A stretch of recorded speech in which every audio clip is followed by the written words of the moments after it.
नमस्कार, आप सभी का स्वागत है इंडियन न्यूज में। मैं हूं तनीषा शर्मा। अब खबरें विस्तार से। प्रधानमंत्री नरेंद्र मोदी ने गुरुवार को रूस के राष्ट्रपति व्लादिमीर पुतिन से बात की। दोनों देशों के नेताओं के बीच यह बात फोन पर हुई। पुतिन से बात के दौरान पीएम मोदी ने यूक्रेन संकट पर भारत की स्थिति को दोहराया और इसका समाधान निकालने के लिए कूटनीति तरीके को अपनाने की बात कही। यूक्रेन संकट के अलावा दोनों देशों ने द्विपक्षीय व्यापार समेत अन्य वैश्विक मुद्दों पर चर्चा की। साथ ही पुतिन के भारत यात्रा के दौरान लिए गए निर्णयों के कार्यान्वयन की समीक्षा भी आज की गई। अंतर्राष्ट्रीय ऊर्जा और फूड मार्केट पर दोनों नेताओं के बीच बात चर्चा हुई। सीएम भूपेश बघेल ने छत्तीसगढ़ में महतारी की फोटो लगाने दिए आवश्यक निर्देश। सरकार ने 30 जून को जारी किया निर्देश। पहले भी आदेश के बाद अब तक नहीं हो रहा था अमल। छत्तीसगढ़ सरकार के मुखिया भूपेश बघेल ने अब सभी सरकारी दफ्तरों में छत्तीसगढ़ महतारी की फोटो लगाना अनिवार्य कर दिया है। इस बाबत सरकार ने 30 जून को एक नया निर्देश जारी किया है। सरकार ने इसके पूर्व भी सभी सरकारी कार्यक्रमों में छत्तीसगढ़ महतारी का चित्र लगाना अनिवार्य किया था, लेकिन विभागीय अधिकारियों ने इस पर अमल नहीं किया था। हाल ही में जारी नए आदेश में कहा गया है कि शासकीय भवनों, कार्यालयों, कार्यक्रमों के अलावा सभी सरकारी शिक्षण संस्थाओं, पंचायतों और स्थानीय निकायों में भी छत्तीसगढ़ महतारी की फोटो लगाई जाए। सीएम बघेल ने निर्देशित किया है कि कामकाज की शुरुआत महतारी की पूजन वंदना के साथ की जाए। इससे अधिकारी व कर्मियों में अपने छत्तीसगढ़ की माटी व महतारी के प्रति श्रद्धा व आदर का भाव आएगा। छत्तीसगढ़ मुक्ति मोर्चा ने भिलाई के पावर हाउस स्टेशन पर शहीद दिवस मनाते हुए 1992 के शहीद कामरेठो को अपनी श्रद्धांजलि दी, जिसमें शहीदों के परिजन व छत्तीसगढ़ मुक्ति मोर्चा के समस्त वरिष्ठ नेता उपस्थित रहे। छत्तीसगढ़ मुक्ति मोर्चा ने शुक्रवार को शहीद दिवस मनाया और भिलाई के लाल मैदान से रैली निकालकर पावर हाउस स्टेशन पहुंचे, जहां उन्होंने 1992 के शहीद कामरेठो को अपनी श्रद्धांजलि दी। इस दौरान बड़ी संख्या में छत्तीसगढ़ मुक्ति मोर्चा के सदस्य मौजूद रहे, जिन्होंने पावर हाउस रेलवे स्टेशन के प्लेटफॉर्म पर आयोजित श्रद्धांजलि सभा में शहीदों के तैलीय चित्र पर तिलक लगाकर और उन्हें पुष्पांजलि अर्पित करते हुए अपनी श्रद्धांजलि दी और मजदूरों के हक की लड़ाई में शहीद हुए साथियों के योगदान को याद किया। अभी जो है उस समय शहीद कामरेड शंकर गुहानी जी दुनिया के मजदूरों का आवाज़ दिया था, सरकार को आवाज़ दिया था कि दुनिया में मजदूरों का जीने के लायक तनख्वाह चाहिए, और उस जीने के लायक तनख्वाह की बात को लेकर जो आंदोलन पूरे देश में, छत्तीसगढ़ में, भिलाई में तो मचा ही, पूरे देश के अंदर जो है हर एक तरह का जो मजदूर कर्मचारी जो भी है उनको जीने के लायक जो तनख्वाह मिलनी चाहिए, उसकी बात कामरेड शंकर गुहानी ने किया था। लेकिन आज तक कोई भी सरकार जो है अभी तक जो ऐसा नहीं दिख रहा है कि उनके जीने के लायक कोई तनख्वाह देने की, बल्कि उनका काम करने की जगह, उनका काम करने का समय सबको जो है एक के बाद एक जो है आने जो सरकारें हैं, चाहे कांग्रेस की सरकार हो, बीजेपी की सरकार, ज़्यादातर पूरे केंद्र की सरकार जो उन तमाम नियम कानूनों को बदलकर एकदम तानाशाही तरीके से जो है मजदूरों को डराने का, धमकाने का, आप इस बारे में बातें मत करो। आज का कार्यक्रम के पीछे उद्देश्य ये है कि आज से 30 साल पहले 1 जुलाई 1992 के रोज 5000 मजदूर इन रेल पटरियों में इसलिए बैठे थे कि उनको हाजिरी कार्ड, वेतन पर्ची, न्यूनतम वेतन दिया जाए। इन मांगों को प्रशासन द्वारा, सरकार द्वारा पूरा कराने के बजाय पुलिस के द्वारा गोली चालन किया गया। उसमें हमारे 17 मजदूर साथी शहीद हुए थे। उनका शहीद दिवस हर साल की तरह आज हम मना रहे हैं। आज के अवसर पर हमारा जो कहना है, उस समय तो गोली चलाने वाली बीजेपी सरकार थी, आज ये कांग्रेस की सरकार है। भिलाई गोलीकांड जांच आयोग द्वारा जो निष्कर्ष दिया गया, कांग्रेस सरकार भी उसका पालन नहीं कर रही है। नियोगी जी की हत्या वाले मामले में महामहिम राष्ट्रपति द्वारा छत्तीसगढ़ सरकार के मुख्य सचिव को निर्देश दिया गया कि हाईकोर्ट के न्यायाधीश द्वारा पुनः इसकी जो जांच कराया जाए, मगर वो सरकार भी जो है जांच नहीं की जा रही है। इधर जो है सरकारी अस्पतालों में छत्तीसगढ़ सरकार सीधी भर्ती कर रही है। गौरतलब है कि वर्ष 1992 में मजदूरों की विभिन्न मांगों को लेकर छत्तीसगढ़ मुक्ति मोर्चा ने पावर हाउस रेलवे स्टेशन पर प्रदर्शन किया था। इस दौरान मजदूरों को रेल पटरी से हटाने पुलिस द्वारा की गई कार्रवाई में मुक्ति मोर्चा के 17 मजदूर शहीद हो गए थे और तभी से छत्तीसगढ़ मुक्ति मोर्चा के द्वारा हर साल 1 जुलाई को शहीद दिवस मनाया जाता है और इसी की कड़ी में 1992 के शहीद मजदूरों को पावर हाउस रेलवे स्टेशन पर श्रद्धांजलि दी गई, जिसमें बड़ी संख्या में छत्तीसगढ़ मुक्ति मोर्चा के सदस्य मौजूद रहे।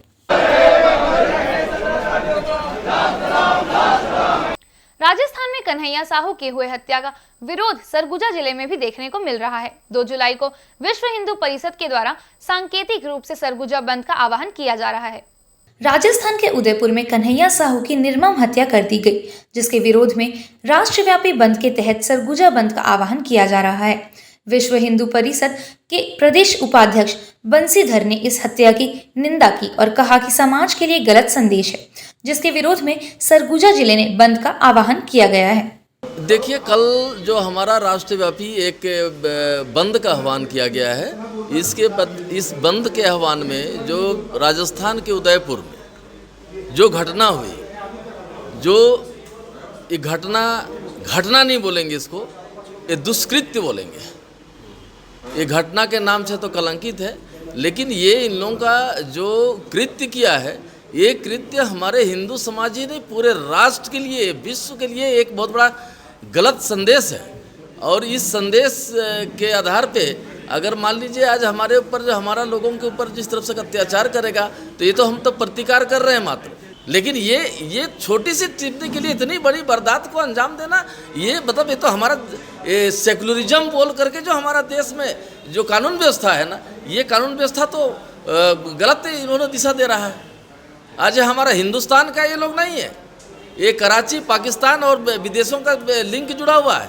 कल वो जो राजस्थान के उदयपुर में कन्हैया साहू जी की जो निर्मम हत्या की गई थी, उसके विरोध में विश्व हिंदू परिषद बजरंग दल द्वारा सांकेतिक रूप से नगर बंद का आह्वान किया गया है। बल्कि यह प्रदेश राष्ट्रव्यापी एक कार्यक्रम है, जिसके तहत हम ये कार्यक्रम अंबिकापुर में भी करेंगे, जिसमें हम अंबिकापुर पूरे सरगुजा जिले में बंदी की मांग की गई है। सभी प्रतिष्ठित प्रतिष्ठानों के मालिकों को हम विनम्र आग्रह करते हैं वो अपनी समस्त दुकानें बंद करके हमारे प्रिय भाई कन्हैया साहू जी को विनम्र श्रद्धांजलि प्रदान करें।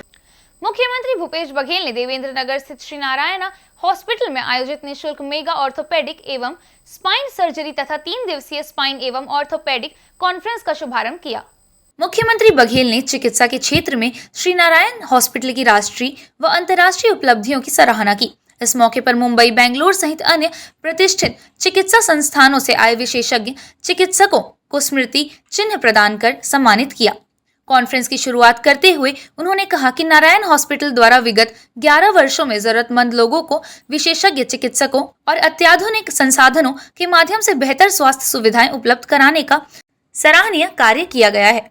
वक्त हो चला है छोटे से ब्रेक का, बने रहिए इंडियन न्यूज के साथ।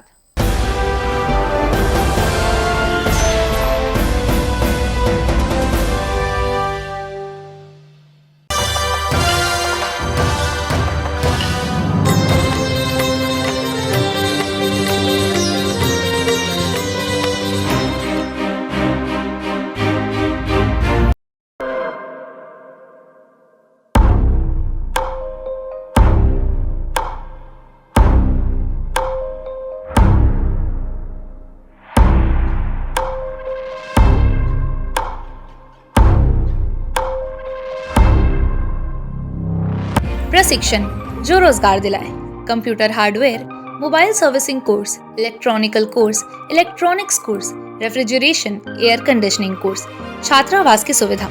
Indu technical institute, T market power house, जिला दुर्ग, छत्तीसगढ़। Mobile number 9827194279, 74156 74157। ये है इंदु ब्रॉडकास्टिंग प्राइवेट लिमिटेड और आप देख रहे हैं इंडियन न्यूज, हर पल, हर क्षण, हर सच।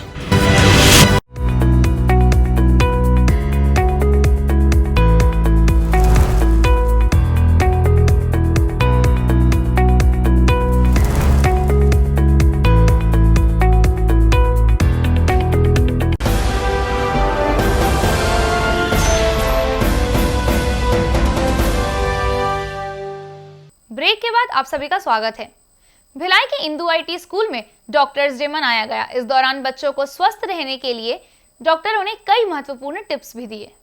Indu IT school Kurud road Coca Bhilai में डॉक्टर्स डे का आयोजन किया गया, जिसमें यहां से अध्ययन कर निकले पूर्व छात्रों ने हिस्सा लिया, जो आज देश के विभिन्न हिस्सों में डॉक्टर के रूप में अपनी सेवाएं दे रहे हैं। डॉक्टर डे पर स्कूल में पढ़ने वाले बच्चों द्वारा कई सांस्कृतिक कार्यक्रम की प्रस्तुति भी दी गई। डॉक्टर्स डे के अवसर पर विशेष रूप से पहुंचे न्यूरोलॉजिस्ट डॉक्टर नवीन और चाइल्ड स्पेशलिस्ट डॉक्टर आशीष जैन ने अपने अनुभव इंडियन न्यूज़ टीम के साथ साझा किए। यूरोलॉजिस्ट किडनी स्पेशलिस्ट, सबसे पहले मैं आईटी स्कूल के मैनेजमेंट को बहुत बहुत धन्यवाद देता हूं, क्योंकि उन्होंने इस उपलक्ष्य पे फर्स्ट जुलाई जो पूरे भारत में डॉक्टर्स डे के जैसे सेलिब्रेट किया जाता है, आज हम आके हमें सम्मान दिया गया। ये बहुत बड़ी बात है हमारे लिए, और हमारे लिए इम्पोर्टेंट था कि जब हम आए, हमने अपने बच्चों के साथ इंटरेक्ट किया, उनको उनके भविष्य के बारे में थोड़ा एक मार्गदर्शन दिया, जो हमारे लिए, हम लोग ये जो पेशेंट को मार्गदर्शन देते हैं, कभी बच्चों को मार्गदर्शन देने का मौका हमें नहीं मिलता है। तो ये एक हमारे लिए भी एक सुनहरा मौका था, ताकि हम अपने बच्चों को मोटिवेट कर पाए, उनको बता पाए कि उन्हें एक अच्छा इंसान बनना है, अच्छा डॉक्टर बनना है, ताकि वो लाइफ में आगे बढ़ें, और उनको मोटिवेट करने के लिए हमें, इसके लिए मैं इंदू आईटी स्कूल के पूरे मैनेजमेंट को बहुत बहुत धन्यवाद देता हूँ। आज हमें यहाँ इंदू आईटी स्कूल जो भिलाई में उपस्थित है, प्रतिष्ठित स्कूल है, वहाँ से हमें आमंत्रित किया गया था बच्चों को संबोधन देने के लिए, और हमारा सम्मान हमें किया गया। हमें बड़ी खुशी है इस बात की कि छोटे छोटे नन्हे बच्चों को हमने कुछ उनके भविष्य को लेकर, उनकी आगे की आकांक्षाओं को लेकर हमने उनसे चर्चा करी, और हमने अपने अनुभव को उनके साथ शेयर किया। तो बहुत खुशी हुई मुझे कि आज इस ओकेशन पर वर्ल्ड डॉक्टर्स डे के उपलक्ष्य में हम बच्चों से रूबरू हुए और उन्हें अपनी कुछ बातें शेयर कर। ये मैं इंदू आईटी का आभार मानता हूँ कि उन्होंने हमें ये मौका दिया। इंदू आईटी स्कूल में अध्ययन कर रहे लोगों को अपने बीच पाकर छात्रों में भी उनके जैसे डॉक्टर बनकर मानव सेवा का जज्बा जाग उठा।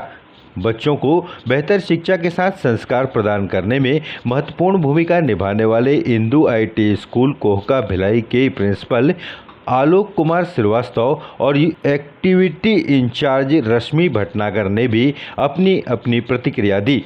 सबसे पहले तो इंडियन न्यूज़ के सभी दर्शकों को डॉक्टर्स डे की बहुत बहुत शुभकामनाएं। आज डॉक्टर्स डे के उपलक्ष्य में हमारे स्कूल में भिलाई दुर्ग के प्रतिष्ठित डॉक्टरों को बुलाया गया, ताकि वो हमारे बच्चों का मार्गदर्शन कर सके। और जैसा कि हम लोगों ने देखा है, कोविड के काल में अगर कोई हीरो बन के निकला तो हमारे डॉक्टर्स थे।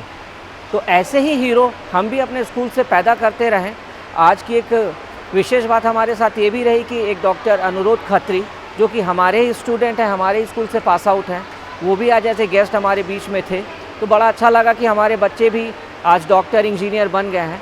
तो ऐसे ही भिलाई के दुर्ग के प्रतिष्ठित डॉक्टर जैसे आशीष जैन, डॉक्टर नवीन आज हमारे बीच में आए, डॉक्टर शशिकांत हमारे बीच में आए, और उन्होंने हमारे बच्चों को गाइड किया, मोटिवेट किया, ताकि वो भी आने वाले जनरेशन के अच्छे अच्छे डॉक्टर बन सके। मैं पुनः इंडियन न्यूज़ के सारे दर्शकों को फिर से डॉक्टर्स डे की शुभकामनाएं देता हूं, और ऐसा आशा करता हूं, ऐसी कामना करता हूं कि सभी स्वस्थ रहेंगे और मस्त रहेंगे।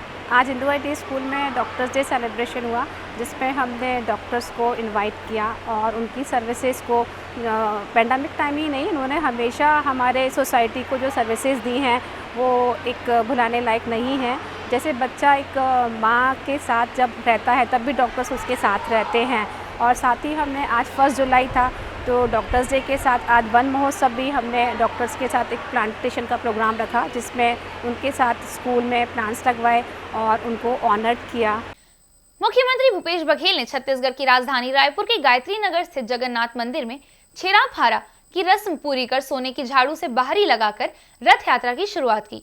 मुख्यमंत्री ने श्री जगन्नाथ मंदिर में महाप्रभु जगन्नाथ, उनके बड़े भाई बलभद्र और बहन सुभद्रा की मंदिर में पूजा अर्चना कर प्रदेश वासियों की सुख, समृद्धि और खुशहाली तथा प्रदेश में अच्छी बारिश की कामना की। भगवान जगन्नाथ ओडिशा और छत्तीसगढ़ की संस्कृति से समान रूप से जुड़े हुए हैं। रथ दूज का यह त्योहार ओडिशा की तरह छत्तीसगढ़ की संस्कृति का भी अभिन्न हिस्सा है। छत्तीसगढ़ में आज के दिन भगवान जगन्नाथ की रथ यात्रा निकालने की परंपरा सदियों से चली आ रही है। उत्कल संस्कृति और दक्षिण कौशल की संस्कृति के बीच की यह साझेदारी अटूट है। ऐसी मान्यता है कि भगवान जगन्नाथ का मूल स्थान छत्तीसगढ़ का शिवरी नारायण तीर्थ है। यहीं से वे जगन्नाथपुरी जाकर स्थापित हुए।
सालों से कोरोना संक्रमण के कारण रथ यात्रा स्थगित करनी पड़ी थी, किंतु इस साल कोरोना संक्रमण की दर कम होने की वजह से पूरे जोर शोर से बेमेतरा में रथ यात्रा निकाली गई। रथ यात्रा के अवसर पर पूरे विधि विधान से पूजा अर्चना कर भगवान जगन्नाथ को विराजमान कराया गया। बेमेतरा विधायक आशीष छाबड़ा सहित सैकड़ों कांग्रेसी कार्यकर्ताओं व नगर पालिका पार्षद ने भगवान जगन्नाथ के रथ को रस्सी खींचकर आगे बढ़ाया और भगवान से बेमेतरा की जनता के सुख समृद्धि की कामना की। हिंदू परंपराओं के अनुसार हर साल आषाढ़ मास में शुक्ल पक्ष के द्वितीय तिथि से रथ यात्रा का आयोजन किया जाता है। इस रथ यात्रा का बड़ा महत्व है। मान्यता के अनुसार भगवान जगन्नाथ का रथ खींचने वाले हर भक्तों की मनोकामना पूर्ण होती है। भिलाई में शुक्रवार को पूरे भक्ति भाव के साथ भगवान जगन्नाथ की रथ यात्रा निकाली गई, जिसके साथ भाई बलभद्र और बहन सुभद्रा भी रथ पर सवार हो सेक्टर 6 जगन्नाथ मंदिर से निकले। जगन्नाथ मंदिर से निकली भगवान जगन्नाथ की एक झलक पाने को शहरवासी बड़ी संख्या में सड़कों पर मौजूद रहे, जिन्होंने भगवान जगन्नाथ का दर्शन लाभ लिया। इस दौरान भिलाई के मॉन्यूमेंट चौक पर भिलाई विधायक देवेंद्र यादव, महापौर नीरज पाल व भाजपा के वरिष्ठ नेता दया सिंह के साथ बड़ी संख्या में जनप्रतिनिधि मौजूद रहे, जिन्होंने पूरे आस्था और विश्वास के साथ भगवान जगन्नाथ की पूजा अर्चना कर प्रदेश व देश की खुशहाली की कामना की। बेमेतरा जिला विधिक सेवा प्राधिकरण की ओर से विश्व चिकित्सक दिवस के अवसर पर रक्तदान शिविर का आयोजन किया गया। बेमेतरा जिला न्यायालय में जिला विधिक सेवा प्राधिकरण की ओर से रक्तदान शिविर का आयोजन किया गया, जिसमें बेमेतरा जिला न्यायालय के जजों के साथ साथ वकीलों के अलावा अन्य लोगों ने भी रक्तदान शिविर में भाग लिया। शिविर के माध्यम से लगभग 50 से अधिक लोगों ने रक्तदान किया। जिला विधिक सेवा प्राधिकरण के सचिव ने कहा कि विश्व चिकित्सक दिवस के अवसर पर डॉक्टरों के लिए यह रक्तदान ही हमारा आज उपहार है, इसलिए इस रक्तदान शिविर का आयोजन किया गया। प्राधिकरण विधिक सेवा प्राधिकरण की तरफ से जसविंदर जी हैं, इनके सौजन्य से ये सब लोगों को आज जो इकट्ठा यहाँ पर एक मोटिवेट करके जो इकट्ठा किया गया है, ये है रक्तदान शिविर के लिए। रक्तदान एक ऐसी चीज़ है जो आप और हम जो रक्त की कमी है वो डोनेट करके ही पूरी कर सकते हैं। मानव रक्त बनाया नहीं जा सकता।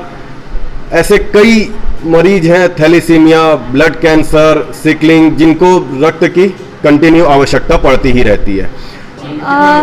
देखिए, अभी तो सेकंड हाफ भी पूर्ण नहीं हुआ है, पर अभी तक के बहुत ही अच्छा रिस्पांस मिला है, उम्मीद नहीं थी।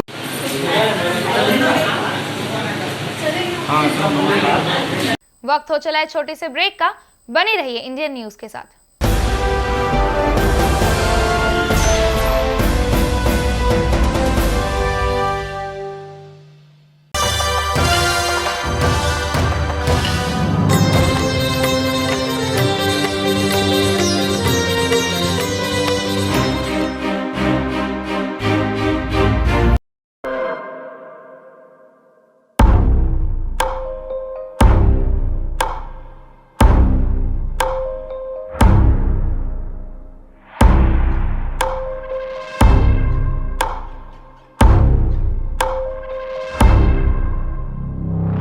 प्रशिक्षण जो रोजगार दिलाए।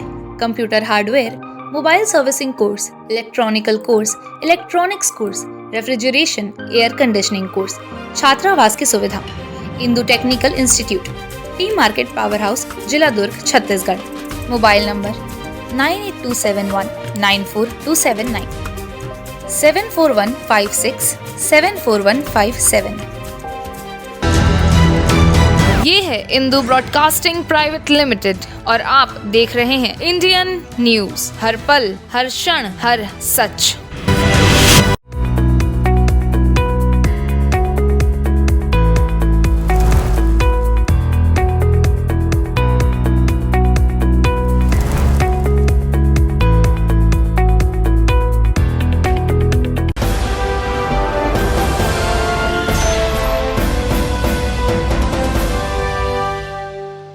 ब्रेक के बाद आप सभी का स्वागत है।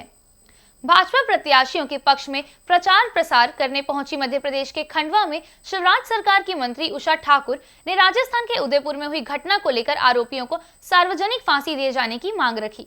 राजस्थान के उदयपुर में हुए विभत्स हत्याकांड का देश भर में विरोध हो रहा है। घटना को लेकर लोगों में भारी आक्रोश है। वहीं मध्य प्रदेश के खंडवा में शिवराज सरकार की मंत्री उषा ठाकुर ने इस घटना की निंदा करते हुए बड़ा बयान दिया। उन्होंने हत्यारों को सार्वजनिक फांसी देने की मांग की है। मंत्री उषा ठाकुर ने कहा कि ऐसे लोगों को सार्वजनिक फांसी देनी चाहिए ताकि उनके शव को चील कौवे नोच खाएं, तब शायद जो वहशियत लोगों के दिल दिमाग में है वो कहीं नियंत्रित हो पाएगी। ये राष्ट्रीय अपराध है और अमानवीय कृत्य है। आज़ाद देश में इस प्रकार की घिनौनी हरकत बर्दाश्त नहीं की जा सकती। और मेरा तो कहना है फांसी भी ऐसी होनी चाहिए जो सार्वजनिक स्थान पर दी जाए और चील कौवे उनके शव को खाएं, तब शायद ये वहशियत जो नरपिशाचियत लोगों के दिल दिमाग में है वो कहीं नियंत्रित हो पाएगी। ये बहुत ही अमानवीय कृत्य है, ये बड़ा राष्ट्रद्रोह है, ये राष्ट्रीय अपराध है। किसी को हक नहीं कि कोई, आपको भी अभिव्यक्ति की स्वतंत्रता है, वो लोग क्या नहीं कहते पूरा देश सुनता है। तो इस प्रकार से हम वैचारिक मतभेद के चलते ऐसे अमानवीय हरकतें तो नहीं कर सकते। प्रदेश की पर्यटन, संस्कृति, अध्यात्म और खंडवा की प्रभारी मंत्री उषा ठाकुर आज खंडवा पहुंची। यहां मंत्री ने नगर विजय सम्मेलन में नगर निगम का चुनाव लड़ रहे पार्टी के वार्ड प्रत्याशियों, पदाधिकारियों और कार्यकर्ताओं को चुनाव को लेकर संबोधित किया। मंत्री ने संबोधित करते हुए कहा कि लोकतंत्र में फैसले चाकू, तलवारों और तमंचों से नहीं होते हैं, वोट देकर होते हैं। उन्होंने पार्टी कार्यकर्ताओं को कहा कि एक एक वोट भारतीय जनता पार्टी के पक्ष में डालना चाहिए। उन्होंने कहा कांग्रेस को दिया गया वोट देश के राष्ट्रद्रोहियों और आतंकवादियों के हौसले को मजबूत करेगा। डीआरडीओ को अत्याधुनिक मानव रहित विमान के विकास में एक बड़ी कामयाबी मिली है। डीआरडीओ ने autonomous flying wing technology demonstrator की पहली उड़ान को सफलतापूर्वक अंजाम दिया है। बिना पायलट के उड़ान वाली इस विमान ने इस दौरान उड़ने से लेकर उतरने तक का सारा काम खुद अंजाम दिया। यह उड़ान भविष्य के मानव रहित विमानों के विकास की दिशा में महत्वपूर्ण तकनीक को हासिल करने के मामले में एक मील का पत्थर साबित होगी। यह इस तरह की सामरिक रक्षा प्रौद्योगिकियों में आत्मनिर्भरता की दिशा में महत्वपूर्ण कदम है। डीआरडीओ की इस कामयाबी पर रक्षा मंत्री राजनाथ सिंह ने ट्वीट करके बधाइयां दी हैं। दुर्ग जिले के ग्राम उमरपोटी में एक व्यक्ति ने अपनी पत्नी और 2 बच्चों की हत्या कर खुद फांसी लगाकर आत्महत्या कर ली। इस सनसनीखेज मामले की जानकारी लगते ही उतई थाना पुलिस और पुलिस के आला अधिकारी मौके पर पहुंचे और शव का पंचनामा कर विवेचना प्रारंभ कर फिलहाल इस हृदय विदारक घटना के कारणों का खुलासा नहीं हो पाया है। दुर्ग जिले के ग्राम उमरपोटी के मिलपारा में भोजराम साहू ने अपनी पत्नी ललिता साहू का गला घोटकर और अपने 2 बच्चों 4 वर्षीय प्रवीण कुमार व 2 वर्ष के मासूम डिगेश के मुंह में तकिया रखकर उसे मौत के घाट उतार दिया और खुद फांसी लगाकर आत्महत्या कर लिया। उदय पुलिस मामले की विवेचना कर रही है। एएसपी ग्रामीण आनंद साहू ने बताया कि जिस कमरे में घटना हुई उसके सामने लोहे का दरवाजा है जिसे कटर से काटकर खोला गया और अंदर किसी भी प्रकार की खिड़की दरवाजे नहीं है। कमरा पूरी तरीके से बंद था। घटना शाम की प्रतीत हो रही है। थाने में ग्रामीणों ने सूचना दी जिसके बाद तत्काल पुलिस मौके पर पहुंची और शव को कब्जे में लेकर पोस्टमार्टम के लिए रवाना किया। ग्राम उमरपुटी में भोजराम साहू उम्र 30 वर्ष, वो अपनी पत्नी और 2 बच्चों का गला घोट करके हत्या कर दिया है और स्वयं दरवाज़ा बंद करके आत्महत्या कर लिया है। इसकी सूचना मिली थी। सूचना पर थाना उतई की पुलिस मौके पर पहुंचकर मर्ग कायम कर जांच कार्रवाई की जा रही है। परिवार वालों से पूछताछ किया जाना है। अभी तक जो है कि अब उसने अपने पत्नी और 2 बच्चों का गला घोट कर हत्या कर दिया है तथा स्वयं आत्महत्या कर लिया है। भोजराम साहू ने इस हृदय विदारक घटना को अंजाम क्यों दिया, इसका कारण स्पष्ट नहीं हो पाया है। फिलहाल पुलिस ने मर्ग कायम कर अपनी विवेचना प्रारंभ कर दी है और सामूहिक हत्या के इस मामले की तह तक जाने का प्रयास कर रही है। कोरबा में 2 साल की मासूम बच्ची को आवारा कुत्तों ने अपना शिकार बना लिया। इस घटना में गंभीर रूप से घायल बच्ची को जिला चिकित्सालय में दाखिल कराया गया, जहां उसकी स्थिति चिंताजनक बनी हुई है। कोरबा में बाकी मोगरा क्षेत्र के SECL कर्मी अखिलेश साहू की 2 साल की मासूम बच्ची को 2 कुत्ते उठा ले गए और उसे नोचने लगे। चीख पुकार सुनकर बच्चे की मां ने कुत्तों से अपनी मासूम बच्ची की जान बचाई। बच्चे के पिता अखिलेश साहू ने बताया कि उसकी मासूम बेटी वंशिका घर के बाहर खेल रही थी और कुछ देर बाद वंशिका की चीख पुकार सुनाई पड़ी। तब पत्नी सीमा किचन से भागते हुए बाहर निकली और देखा कि 2 आवारा कुत्ते मासूम वंशिका को नोचते हुए उठाकर ले जा रहे हैं। महिला ने पत्थर और डंडे से मारकर दोनों कुत्तों को भगाने की कोशिश करती रही, फिर भी कुत्ते मासूम को नोचते रहे। मां ने जैसे तैसे अपनी मासूम बच्ची वंशिका को कुत्ते के मुंह से छीनकर उसके प्राण बचाए। इस घटना के बाद मासूम बच्ची को जिला अस्पताल में भर्ती कराया गया, जिसके सिर, हाथ, पैर और पेट में लगभग 150 से अधिक जगह कुत्तों ने काट लिया है, जिससे उसकी हालत गंभीर बनी हुई है। कोरबा मेडिकल कॉलेज ने मामले की गंभीरता को देखते हुए बच्ची के इलाज के लिए विशेष डॉक्टरों की मदद ले रही है। ताकि बच्ची को जल्द से जल्द स्वस्थ किया जा सके।